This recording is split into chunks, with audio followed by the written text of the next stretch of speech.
اللہم صلی علی سیدنا محمد وعلی آلہ واصحابہ وبارک وسلم صلاة دائمتا سرمدا ابدا۔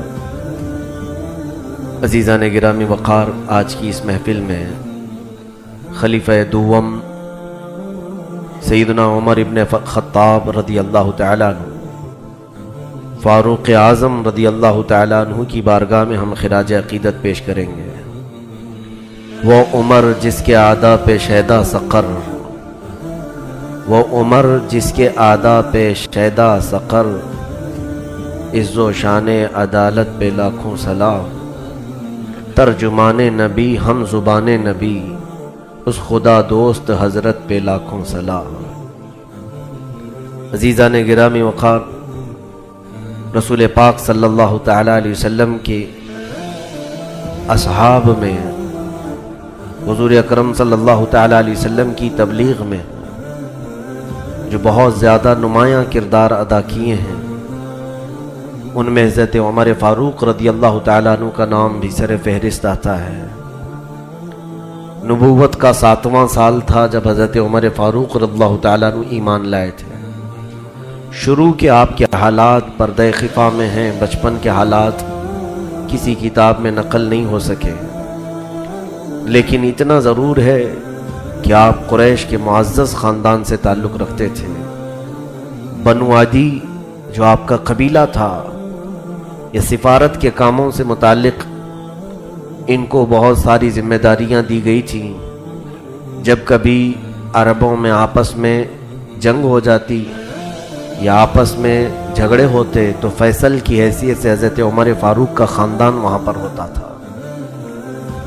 حضرت عمر فاروق رضی اللہ تعالیٰ عنہ بنو عدی میں سے تھے، جس کی وجہ سے سفارت کے کام آپ کو بھی ملے تھے، اور جس کی وجہ سے آپ دور دراز کے ملکوں کا سفر بھی کیے ہیں، شام، یمن اور اس کے علاوہ اور بھی کئی ممالک کا، کہ باہمی نزاع، باہمی جھگڑوں کو ختم کرنے کے لیے آپ ثالث کا کردار ادا فرماتے تھے۔ لیکن اسلام لانے سے قبل جو سب سے زیادہ مسلمانوں کو اذیتیں دینے والے لوگ تھے، کمزور مسلمانوں کو، جو غریب مسلمان تھے صحابہ میں، ان کو سب سے زیادہ اذیت دینے والوں میں بھی حضرت عمر کا نام آتا ہے، کہ جہاں کہیں کوئی اللہ کا نام لینے والا دکھ جاتا تو اسے مارا جاتا تھا، مکہ والے پکڑ کر کے اسے پیٹتے تھے۔ تو یہ مکہ میں تقریباً 13 سال تک یہی سلسلہ چلا ہے۔ موب لنچنگ تو اب ہو رہی ہے، اور اس کو نیا نام اگرچہ دیا گیا ہے، در حقیقت جو کیا جا رہا ہے یہ مکہ والوں کے، مشرکین کے انہی عادات کو دوبارہ اپنایا جا رہا ہے۔ بس فرق یہ ہے کہ کفار وہاں پر بھی تھے، مشرکین وہاں پر بھی تھے، آج بھی وہی ہیں، لیکن جن مسلمانوں کو اس وقت اذیت دی جا رہی تھی، ان مسلمانوں میں اور آج کے مسلمانوں میں بڑا فرق ہے، کہ وہ اذیت سہتے تھے لیکن اللہ اللہ ہی کہتے تھے، مصیبتوں کو گلے لگاتے تھے لیکن نبی کا دامن کبھی نہیں چھوڑتے تھے۔ عزیزان گرامی، مجھے آج اس بات پر کہنے میں کوئی دقت نہیں محسوس ہوتی، موب لنچنگ کرنے والے لوگ اس وقت 4-5 لوگ ملتے تھے اور ایک مسلمان کو پکڑ کر مارتے تھے، حرم کعبہ میں بھی، کسی مکہ کی گلی میں بھی۔ لیکن تاریخ اس بات کی شاہد ہے کہ جن لوگوں نے کثرت سے مسلمانوں کو مارا وہ خود ہی اسلام میں داخل ہوئے۔ ہمیں امید ہے کہ آج بھی اللہ انہیں ہدایت دے گا اور وہ اسلام کا پرچم پھر سے لہرائے۔ اسی لیے اقبال نے کہا تھا، حرم کو مل گئے پاسباں صنم خانے سے۔ اکثر ایسا ہوا ہے کہ جنہوں نے شدت عداوت سے اسلام اور مسلمانوں کے خلاف علم بغاوت اٹھایا، پھر دنیا نے دیکھا ہے کہ انہی کے ذریعے سے اللہ تعالیٰ نے اسلام اور مسلمانوں کی حفاظت بھی فرمائی، ان کے دلوں میں اللہ اسلام کی ہدایت بھی عطا کرتا ہے۔ تو حضرت عمر کا حال انہی لوگوں میں سے تھا جو ضعیف، غریب اور کمزور مسلمانوں کو مارتے تھے۔ آپ کی حمیت اور غیرت بچپن سے ایسی تھی کہ لوگ آپ کے رعب و دبدبے سے خوف کھایا کرتے تھے. مکہ میں بڑے پہلوانوں میں بھی آپ کا شمار تھا، لہیم شہیم تھے، اور دیگر بہت سارے معاملات میں آپ کو لوگ فیصل کی حیثیت سے بٹھاتے تھے. جوانی سے ہی آپ کا حال یہ تھا. تو جہاں مکہ والوں نے پروپیگنڈا پھیلایا تھا مسلمانوں کے خلاف، نئے دین کے متعلق الگ الگ باتیں، وہ حضرت عمر کو بھی وہی ساری باتیں پہنچی تھیں. لیکن دوسرے تمام کفار و مشرکین اس بات کی ہمت کبھی نہیں کر سکے کہ ان مسلمانوں کو مارنے کی بجائے سیدھے مسلمانوں کے جو امیر ہیں، رسول ہیں، ان کو مارا جائے. معاذ اللہ، انہیں ہمت نہیں ہو سکی. لیکن ان لوگوں کو معلوم تھا کہ اگر یہ دلیری اور بہادری کوئی کرے گا تو وہ عمر کر سکتا ہے. تو عمر کو اس وقت اتنا ورغلایا گیا اور کہا گیا کہ دیکھیں اس صحابی کا حال کیا ہے. صحابی کہتے ہیں دین سے ہٹا ہوا. محمد صلی اللہ تعالی علیہ وسلم کو لوگ صحابی کہتے تھے. عمر کے کان اتنے بھرے گئے کہ انہوں نے تلوار نکالی اور کہا اب ان مسلمانوں کو مار کر کے کیا ہوگا، یہ روز بڑھتے ہی جا رہے ہیں. پہلے غریب مسلمان تھے، غریب لوگ ایمان لاتے تھے، اب تو شریف اور امیر لوگ بھی مکہ کے اسلام میں آنے لگ گئے ہیں. تب پھر عمر کو جب یہ لوگوں نے بہت زیادہ ورغلایا تو انہوں نے سوچا کہ اب ان کا ہی قتل کیوں نہ کر لیا جائے جن کے ذریعے سے یہ اسلام پھیل رہا ہے. اب ان کے اسلام لانے کا یہی واقعہ ہوا کہ وہ تلوار لے کر کے چلے تھے، لیکن راستے میں ایک صحابی نے دیکھ لیا، ان کا ارادہ بھانپ لیا اور انہیں پھیرنے کے لیے کہا عمر تم کہاں جا رہے ہو؟ کہا میں محمد کا آج قتل کرنے جا رہا ہوں. کہا ان کو بعد میں قتل کرنا، تو اپنے گھر کی خبر لے، تیری بہن اور بہنوی بھی تو اسی اسلام میں آئے ہیں، تو اپنے گھر والوں کی پہلے خبر لے. تو ان کو اور بھی جلال آیا کہ میرے گھر میں ہی یہ معاملہ ہو گیا، میں دوسروں کو مارتا تھا. اپنی بہن کے گھر آئے، فاطمہ بنت خطاب، وہ ایمان لائی تھی، اور ان کے شوہر حضرت سعید، یہ دونوں ایمان لائے تھے. جس وقت حضرت عمر ان کے گھر پہنچے، دروازہ بند تھا لیکن اندر سے قرآن کی تلاوت کی آواز آ رہی تھی. ایک صحابی حضرت خباب بن الارت، وہ لوگوں کو تعلیم قرآن دیا کرتے تھے، جو نئے اسلام میں آتے ان کو قرآن پڑھانے کے لیے جاتے تھے. تو وہ صحابی اندر گھر میں بیٹھے شوہر اور بیوی کو قرآن پڑھا رہے تھے. حضرت عمر باہر سے قرآن سن رہے تھے. تو اب یقین ہو گیا. راستے میں جنہوں نے کہا تھا کہ میرے گھر میں بھی یہ لوگ اسلام لا چکے ہیں، تو سن کر کے اب یقین ہو گیا. دروازہ زور زور سے پیٹنے لگے. تو بہن اور بہنوی نے سمجھ لیا کہ عمر آئے ہیں اور پھر اب خیر نہیں ہوگی. خباب بن الارت کو اندر چھپا دیا، دروازہ کھولا تو حضرت عمر جاتے ہی کچھ پوچھا نہیں، دونوں کو بے تحاشا مارنا شروع کر دیا.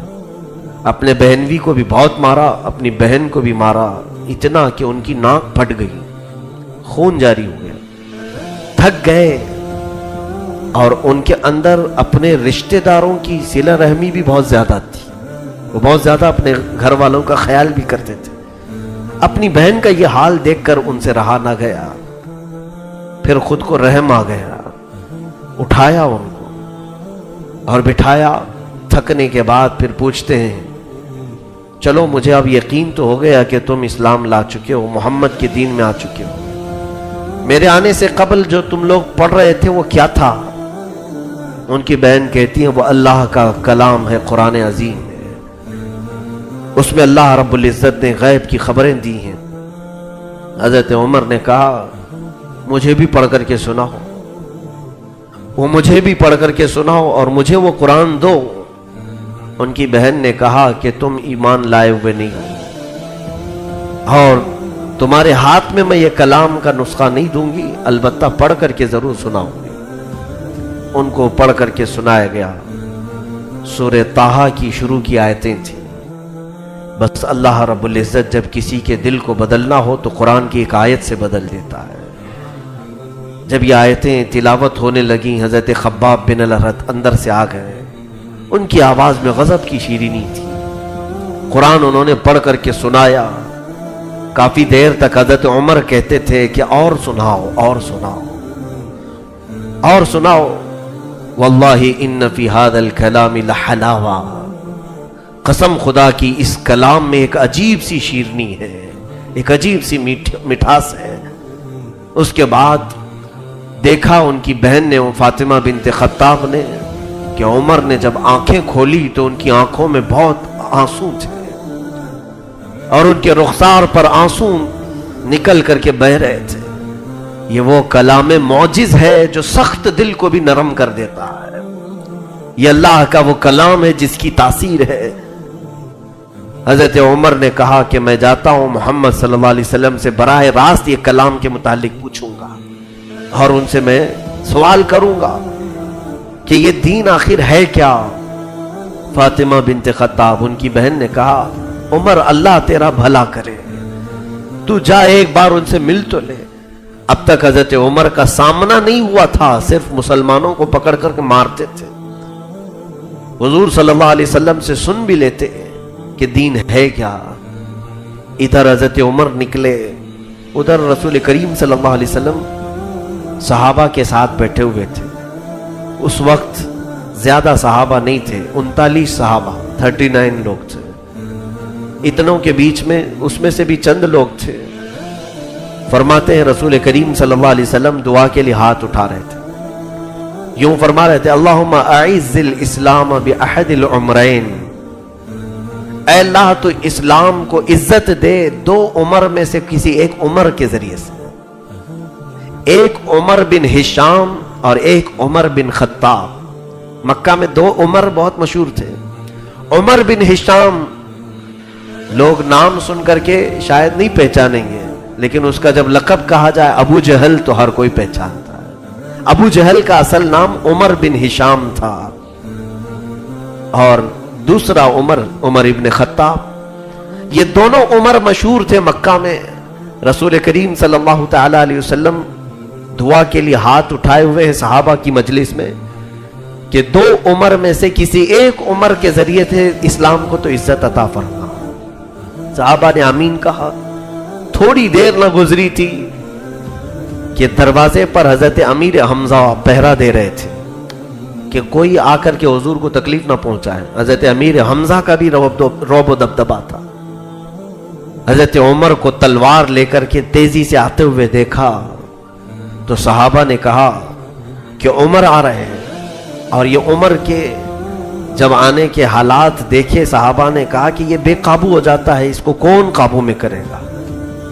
امیر حمزہ نے کہا نہ گھبراؤ میرے ساتھیوں، عمر اگر اچھے ارادے سے آ رہا ہے تو ٹھیک ہے، نہیں تو میں بھی عمر سے کم نہیں، میں اس کا مقابلہ کروں گا.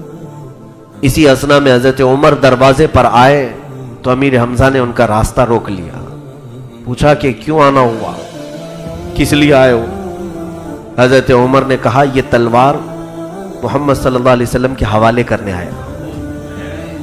تلوار لٹکا کر کے آئے تھے لیکن وہ تلوار حضور کے حوالے کرنے آئے تھے.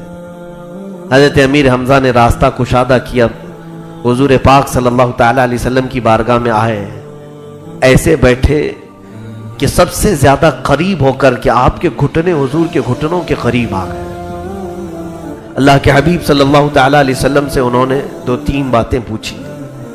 حضور اکرم صلی اللہ علیہ وسلم جب قرآن پڑھنے لگے تو بے تحاشا عمر رونے لگے. کہا اتنے سال میں کس غفلت میں تھا، اتنے سال میں کون سی جہالت میں تھا.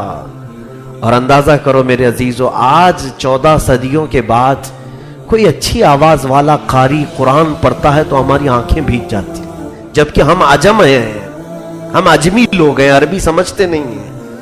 عربی جسے نہیں سمجھ میں آتی ہے اس کا دل ہل جاتا ہے. جو اہل عرب ہوں گے، جن کی مادری زبان عربی ہو، جن کی زبان میں قرآن اترا ہو، ان کے سامنے قرآن تلاوت ہو رہا ہو اور وہ بھی صاحب قرآن نے تلاوت کیا ہو، محمد رسول اللہ صلی اللہ علیہ وسلم نے، تو ان کے دل تو ہلنا ضروری ہے. حضرت عمر نے اسی وقت اپنی گردن حضور کے حوالے کر دی.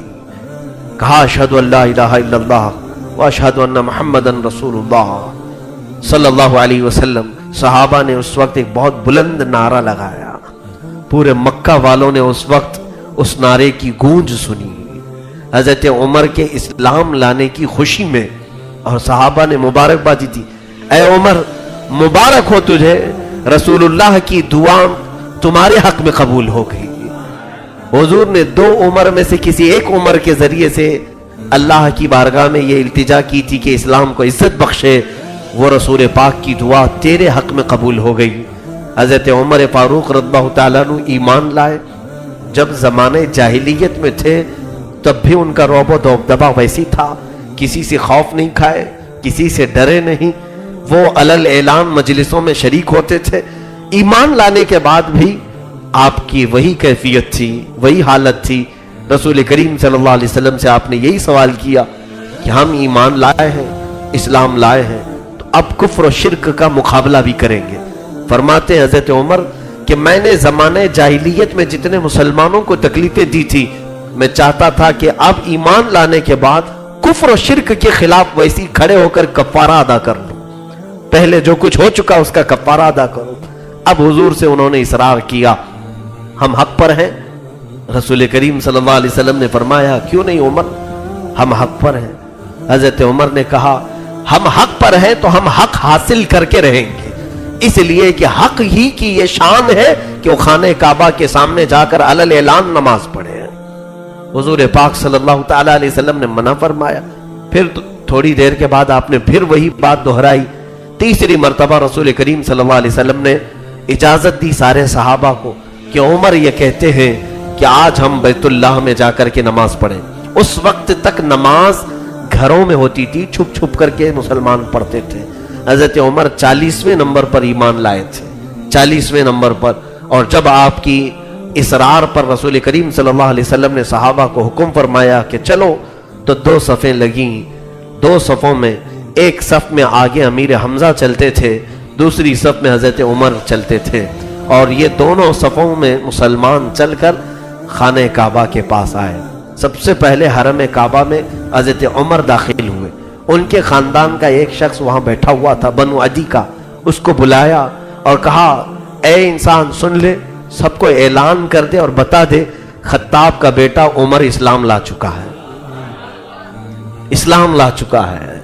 تو وہ شخص گیا اور پورے سب جگہ اعلان کیا کہ آج غضب ہو گیا کہ عمر آج ایمان لایا ہے، ایمان اسلام قبول کر چکا ہے۔ تو مکہ والے بہت سارے جمع ہوئے، بہت سارے آئے، اور جب حضرت عمر فاروق رضی اللہ تعالیٰ حضور صلی اللہ تعالیٰ علیہ وسلم کے پیچھے سایہ بن کر کے ایسے کھڑے تھے کہ لوگوں کو دیکھا مسجد حرم میں جوق در جوق داخل ہو رہے ہیں، ان کو آج ایک بڑی خبر ملی تھی کہ عمر ایمان لائے، تو کچھ لڑنے بھڑنے کے ارادے سے آئے تھے۔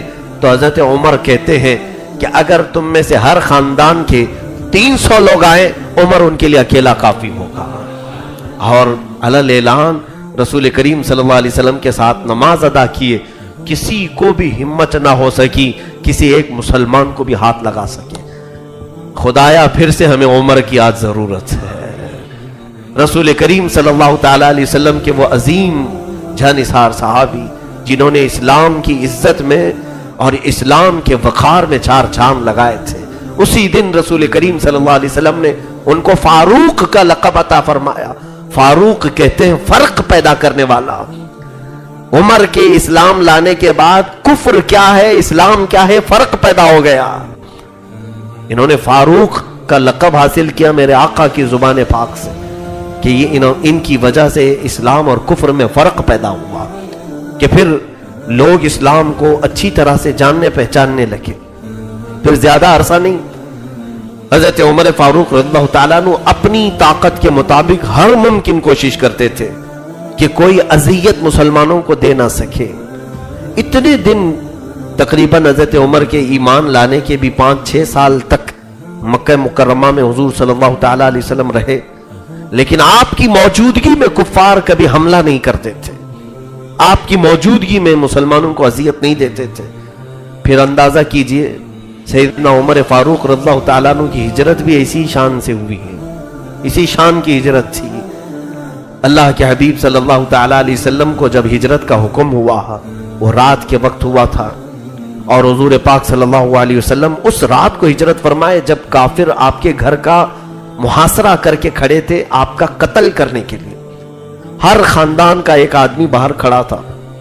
اللہ کے حبیب صلی اللہ تعالی علیہ وسلم اپنے گھر سے نکلے اور یاسین پاک کی تلاوت کرتے ہوئے کچھ کنکریاں ان کے چہروں پر ماری. سب اندھے ہو گئے, کسی کو حضور نظر نہ آئے.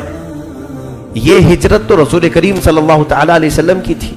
اس طرح سے میرے آقا صلی اللہ علیہ وسلم ہجرت فرما کر مدینہ طیبہ کی طرف چل پڑے ہیں. وہ اللہ کی مصلحتوں میں سے ایک مصلحت تھی اس طرح کی ہجرت. پھر بعض صحابہ وہ ہیں جو بڑی تکلیف سے ہجرت کی. عبداللہ ابن مسعود, ان کو حرم کعبہ میں بہت مارا گیا تھا, کھینچ کر کے لایا گیا تھا.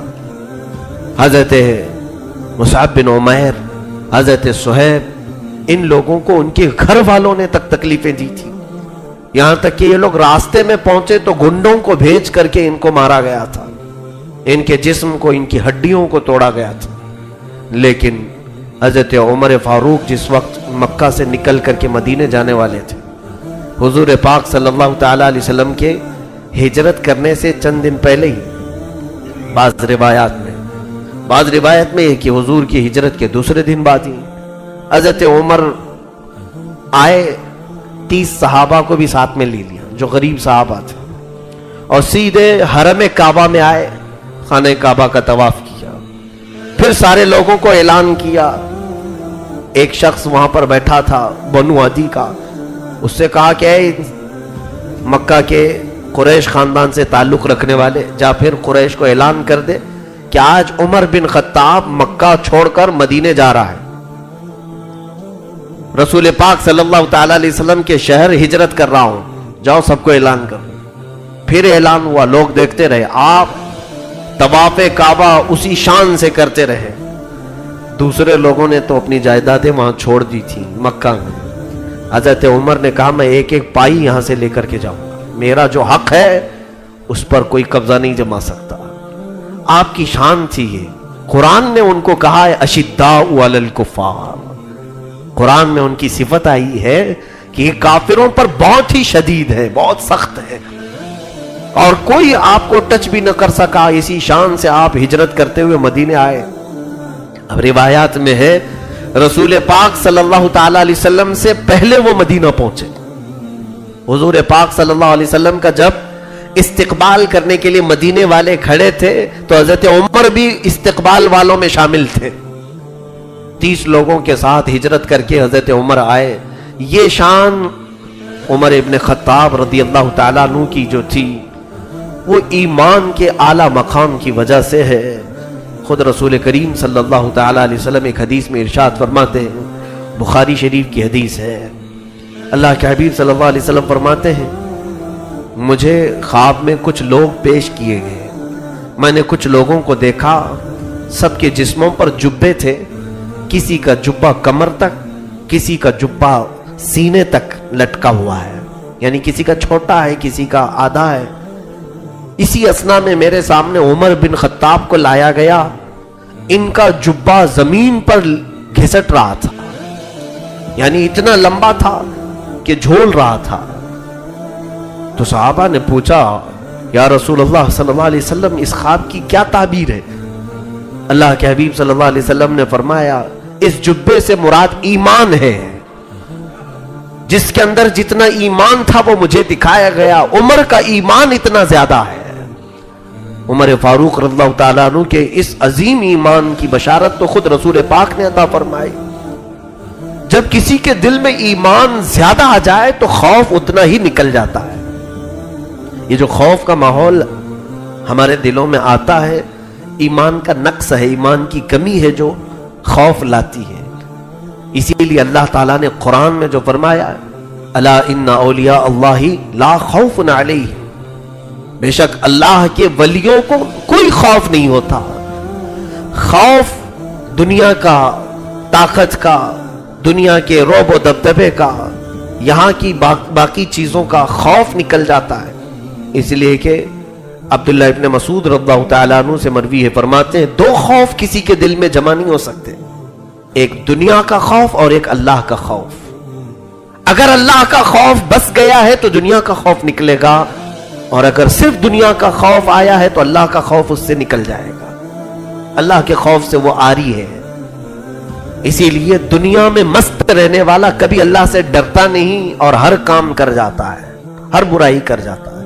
اور اللہ سے ڈرنے والا کبھی برائی نہیں کرتا, دنیا میں ہاتھ تک نہیں لگاتا.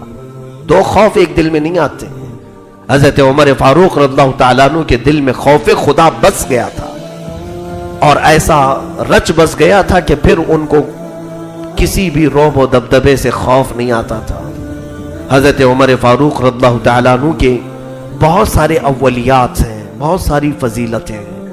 اللہ رب العزت نے ایمان لانے کے بعد جو ان کی قلب کو ہدایت عطا فرمائی, میرے عزیزو ایسا بہت کم ہوتا ہے کہ خالص اللہ اور اس کے رسول کے لیے لوگ دوستی کرتے ہوں اور اللہ اور اس کے رسول کے لیے لوگ دشمنی کرتے ہوں. یہ حضرت عمر کا خاصہ تھا. آپ نے جس سے بھی دوستی کی ایمان لانے کے بعد وہ صرف رسول اللہ کی نسبت سے دوستی کی, اور جس سے دشمنی کی وہ رسول سے دشمنی کی وجہ سے کی, اللہ کے دشمنوں سے دشمنی کی. یہاں الٹ گئی ہے بات. اب ان کی صفت میں کیا قرآن کہہ رہا ہے؟ اشداء علی الکفار رحماء بینہم. وہ کافروں پر بہت سخت تھے اور آپس میں نرم دل تھے, بہت رحم دل تھے. تو آج میں یہ کہتا ہوں کہ عمر جیسا ایمان لاؤ کہ اگر دوستی ہو تو اللہ اور اس کے رسول کی وجہ سے ہو, اور دشمنی ہو تو اللہ اور اس کے رسول کی وجہ سے ہو, ذاتی چیزیں داخل نہ ہونے پائے. سیدنا عمر فاروق رضی اللہ تعالیٰ عنہ کی چند باتیں میں آپ کو بتا دوں. حضرت بلال حبشی رضی اللہ تعالیٰ عنہ غلام تھے. غلامی میں انہوں نے اپنی زندگی کے بیشتر ایام گزار دیے. ان کا جو مالک تھا مکہ میں امیہ, جو حضرت بلال کو سخت اذیتیں دیتا تھا, اتنی اذیتیں کہ ان کا جسم پورا گل چکا تھا. ان کی پیٹھ پر اتنے داغ تھے جلانے کے, انگاروں پر سلایا گیا. اوباش بدماش لڑکوں کے ہاتھ میں رسی باندھ کر کے حضرت بلال کو دے دیتا تھا, اور وہ نوجوان بدماش قسم کے لوگ آوارہ بلال حبشی کو پیر میں رسی باندھ کر مکہ کی گلیوں میں کھینچتے تھے, لے کر کے جاتے تھے, گرم ریت پر سلایا جاتا تھا. یہ سب اذیتیں بلال حبشی نے برداشت کی. غلامی سے آپ کو جس وقت آزادی ملی وہ بھی سیدنا ابو بکر صدیق رضی اللہ تعالیٰ عنہ نے آزاد کروایا. حضرت ابو بکر صدیق کی کل آپ نے سیرت سماعت کی, اس میں ایک شوشہ یہ بھی تھا کہ آپ کثرت سے حضور صلی اللہ علیہ وسلم کے غلاموں کو کافروں کی غلامی سے آزاد کرواتے تھے, کافروں کی غلامی سے آزاد کر کے حضور کی غلامی میں ڈال دیتے تھے. یہ حضرت بلال حبشی ہیں, غلام ہیں. میرے عزیزوں دیکھیں آپ, حضرت عمر فاروق رضی اللہ تعالیٰ عنہ جب خلیفہ بنے, اور آپ کی خلافت کا دور ابھی میں ذکر کروں گا, کیا رعب و دبدبا, کبھی کم نہیں ہوا آپ کا رعب و دبدبا. زمانے جاہلیت میں بھی, اسلام لانے کے بعد بھی, آپ کے خلیفہ بننے کے بعد بھی لوگ آپ کے چلتے پھرتے بھی خوف کھایا کرتے تھے. حضرت عمر تو ہمیشہ کندھے پر درہ لے کے چلتے تھے, کوڑا لے کے چلتے تھے. شریعت کے خلاف کوئی بات دیکھتے تو بازار میں ہی کوڑے لگانا شروع کر دیتے تھے. حضرت عمر کا جلال بھی تھا. خود رسول کریم صلی اللہ علیہ وسلم نے فرمایا, میرا عمر جس راستے سے گزرتا ہے اس راستے پر شیطان نہیں آتا. جہاں تک حضرت عمر کی خوشبو جاتی تھی, چھاؤں نہیں ہوتی ہو, وہاں تک شیطان نہیں آتا تھا. دوسروں کی بات تو چھوڑے. تو اس عمر فاروق رضی اللہ تعالیٰ عنہ کا حال یہ تھا جو بات میں کہنے جا رہا ہوں. جب حضرت بلال حبشی کو بلاتے تھے تو یوں کہہ کر کے بلاتے تھے, یا سیدنا بلال, اے ہمارے آقا بلال آ جائیے. وہ غلام تھے, حبشی غلام, زندگی انہوں نے غلامی میں کاٹ لی, اور اسلام لانے کے بعد, ایمان لانے کے بعد حضرت بلال کا ایسا کوئی بہت بڑا گھر نہیں تھا, بہت بڑی عمارت نہیں تھی, بہت بڑی ڈیوٹیاں ذمہ داریاں نہیں تھی. جس طرح سے نارمل زندگی گزارنی تھی ویسی وہ زندگی گزار رہے تھے عام لوگوں میں. لیکن اس کے باوجود حضرت عمر جب ان کو بلاتے تھے یوں کہتے تھے, یا سیدنا بلال, اے ہمارے آقا بلال آئیے. حضرت بلال کہتے تھے